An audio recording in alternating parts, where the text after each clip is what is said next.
This video is being sponsored by Surfshark VPN. Okay.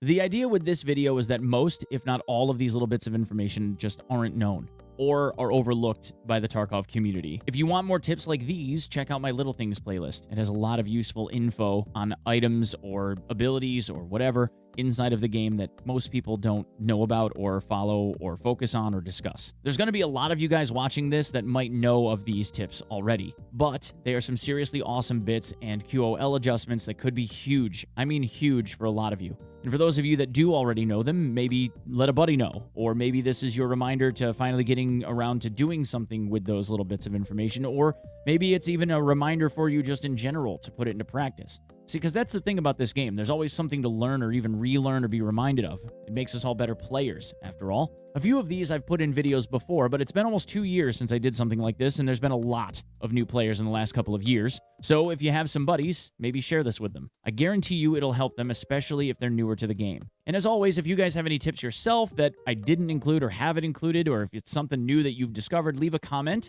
and if it's good, I'll include it in the next video. Also, if you end up digging my stuff, maybe please consider subbing or reacting to the video, okay? All right.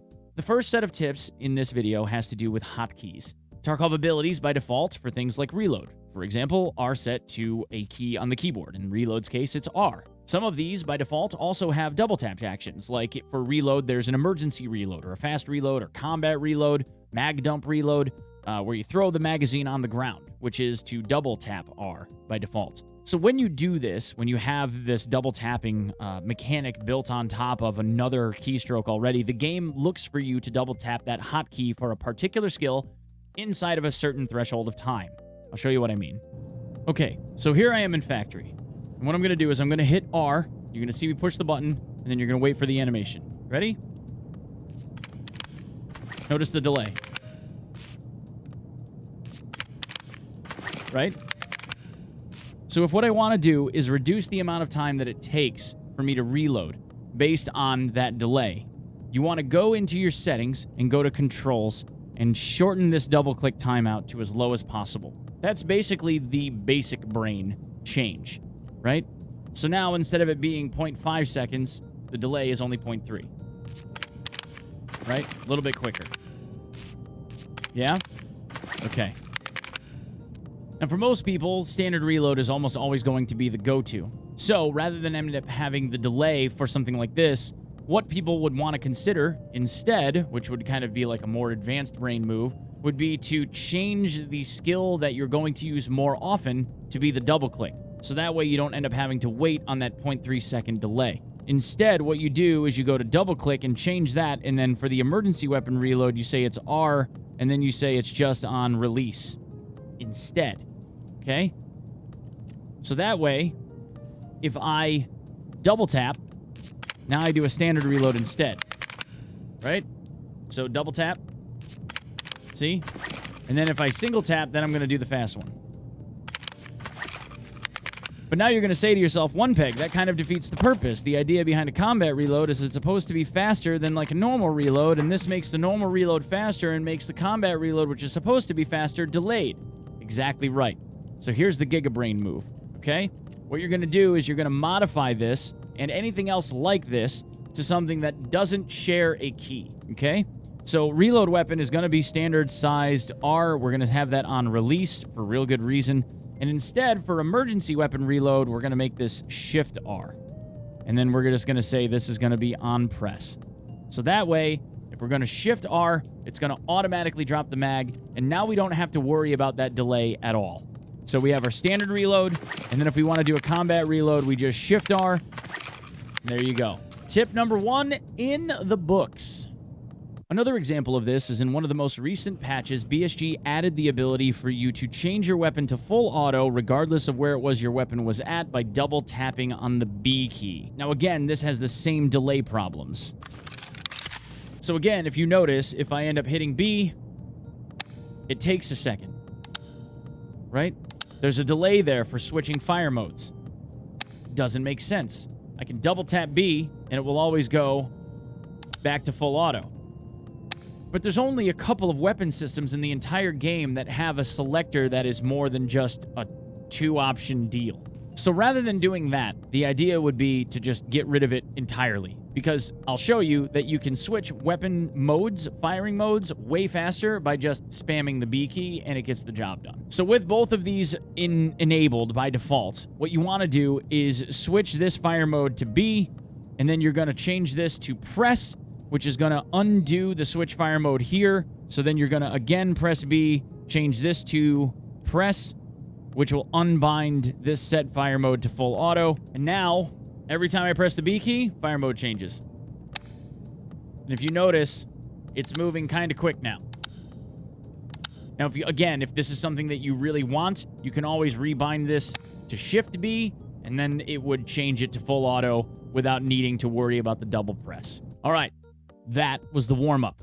The next one's a banger, but we got to check out the sponsor first, so I'll be back in a second. Boys, this is the part of the video where we have to pay the bills. Surfshark VPN is rated one of the highest in customer satisfaction, one of the most user-friendly, one of the most inexpensive, and one of the fastest VPNs on the market. Gamers, for instance, are no stranger to the idea of a DDoS attack, or the idea of identity theft, I think, is not lost on anyone in this day and age thanks to the power of the internet. The reality of it is while gamers are used to seeing things like central servers being DDoS attacked, if the game is competitive enough, or if the people that you're playing against are malicious enough, people like me and you, our own personal IP addresses can be subjected to DDoS attacks without the blink of an eye. Surfshark VPN can encrypt that data for you by changing and masking your personal identity and your IP address. So for instance, when you're sitting at a Wi-Fi hotspot before you get on a plane to go visit your grandmother for Thanksgiving, and the would-be hacker would be trying to sniff out some of that juicy data, you can say no. Because in just a couple of mouse clicks, you can very easily change your IP address to a different geolocation located in one of 100+ different servers throughout the globe. And you can do this incredibly inexpensively with a ridiculous deal for the holidays. The Black Friday special, if you use the link in the description below and type in code Onepeg on checkout, is 83% off plus 4 free months. If we're doing the math, that is just barely north of free at somewhere around $2 a month. And if that isn't good enough for you all, the license is unlimited use. You can give it to your kids, all your mobile devices, your tablets, your smart fridge, your great-grandmother, your third cousin Job, whatever it is. Whoever wants one, and Surfshark does not care. They welcome it. It is the worst business decision I've ever heard of. It's horrible. Horrible business choice. What are you doing? Anyway, guys, please check out Surfshark. I guarantee you will not be disappointed, and if on the off chance that you are, they offer a 30-day money-back guarantee, so there's absolutely no risk. Thank you guys so much for checking out this little bit of the video, and thank you to the folks at Surfshark for sponsoring me for yet another month. You guys are the best. For our next hotkey tip, check this one out. I can't take credit for discovering this, but I can popularize it. Certain meds won't be consumed unless there's a status effect currently on you that the medical item applies to, like hemos and a heavy bleed. If you try and mash a hotkey for a hemo to be put on a heavy bleed, but you don't have a heavy bleed, nothing happens. It doesn't get used. Bandages won't be used unless there's a light bleed. First aid kits won't be used unless there's HP to heal or a bleed to fix, etc. Now, obviously, what you want to make sure that you don't do is end up having like a hemo and an IFAK and accidentally end up using the IFAK on the heavy bleed, because then you're burning off of the HP pool of the IFAK that you otherwise could have been using for healing. You get what I'm at, right? So follow me here. On your hotkey list, there are controls for slot 4, 5, 6, 7, 8, 9, etc. What you want to do is set slot 4 to press 4 and slot 5 to release 4, okay? Follow me. I'll show you, all right? We're going to learn you something here. If you notice, both the Esmark and the Salewa kit are both assigned to 4. We can drag these off so that they're not showing up on the bar anymore. What you want to do is you can either drag this down, because this, remember, is press, and then the second one is release. So what you can either drag it, or what I like to do is you just hover the mouse over it and you press the hotkey down. Now the 4 press is assigned to the Esmark. Drag your mouse up and let go. Now 4 is assigned to both. So what this will do is when you are in a raid, when you press the 4 button down, if you want to hotkey it to whatever else you want to hotkey it to, by all means. But in my case, when I press down a mouse button that I have assigned to 4, if I have a heavy bleed, the Esmark will fix my heavy bleed, because that's the first press, right? I haven't let go of the key yet. If I just quickly tap the button, the press comes first. So if I have a heavy bleed, the Esmark will automatically get used to fix the heavy bleed. When I release the key, if I have then a light bleed or HP to heal or whatever, because the Esmark isn't needed or possibly was already consumed, now I obviously have the Salewa kit to take care of all of the other ailments. Doing so frees up a keystroke on your hotbar. If you think about it, now you have an extra key that you didn't have before that you can use. You could even go so far as to get a second one, because you could overlap things like a CMS kit and a splint. Because again, CMS kits don't get used unless you have surgery to do, and splints don't get used unless you have a broken limb. So if you wanted to hotkey them, if you wanted to go like hyper sweat on it, you could put both a splint or a CMS kit in your chest rig or on your belt or whatever, and you can layer them the same way on, say, like slot 5, slot 6, but only be using one keystroke for doing both, depending on which ailment it was that you had. Now, you obviously got to pay attention to the bleeds in the case of the surgery, but you get what I'm saying. Got you. I got you. Next, always turn left if you can help it. This one isn't commonly something that a lot of people pay attention to, but once I show it to you, I promise you this will make perfect sense. On corners, you always want to have your right shoulder on the corner to peer down a hallway, or be turning a corner with your right shoulder leading. This is because your gun is on your right shoulder, and you can't swap them yet. If you end up leading with your left shoulder, your entire body has to clear the corner before you are able to aim your gun down sight in front of you. Okay, so we're standing up against a pillar. I'm just going to put myself in walk speed, and I'm going to walk straight to the right and walk straight to the left, and you'll be able to see the difference in timing from the center. Okay? So here we go. Out. In. Out. In.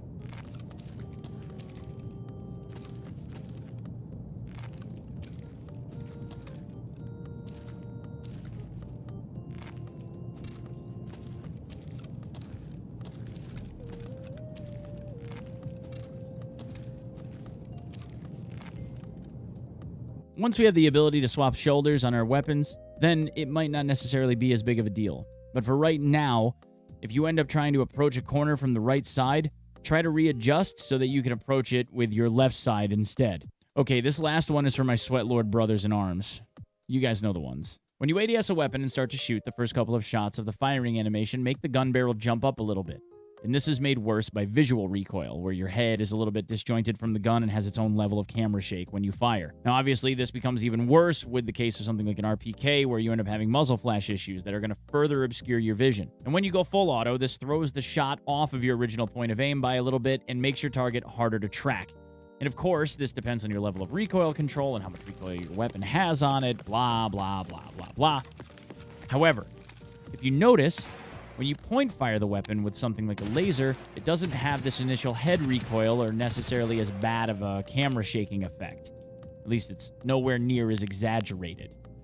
And because you're able to take a little bit of a step back away from looking straight down the barrel, you tend to have a little bit better visibility. So, if you begin to full auto fire your target from the point fire position and then ADS while the full auto is being triggered, you'll end up missing that initial jump jitter and have a way easier time tracking your target overall, and the gun feels as though it is more controllable.